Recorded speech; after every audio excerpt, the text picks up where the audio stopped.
Hi friends, welcome to KGR kitchen. ఈ రోజు నేను చేయబోయే రెసిపీ వచ్చి టేస్ట్గా ఉంటుంది. ఒకసారి ఈ విధంగా ట్రై చేయండి. చూడండి, వంకాయలు అలాగే వేడి నీళ్ళల్లో తీసి పక్కన పెట్టుకున్న మిల్ మేకరు ఇవన్నీ ఇలా రెడీ చేసుకోవాలండి.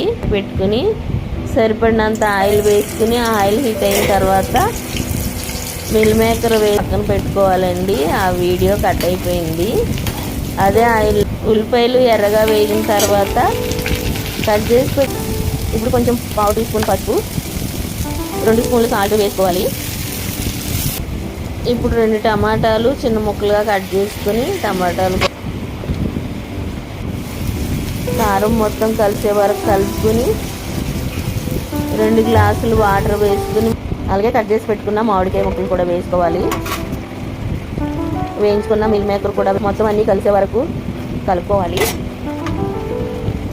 చపాతీలో కానీ పుల్కాల్లో కానీ వేసుకుని తింటే చాలా టేస్ట్గా ఉంటుందండి. ఇప్పుడు ఇలా దగ్గర పడిన తర్వాత కొంచెం కొత్తిమీర వేసుకోవాలి. లైక్ చేయండి, షేర్ చేయండి, సబ్స్క్రైబ్ చేయండి. అంతే ఫ్రెండ్స్. Thank you friends.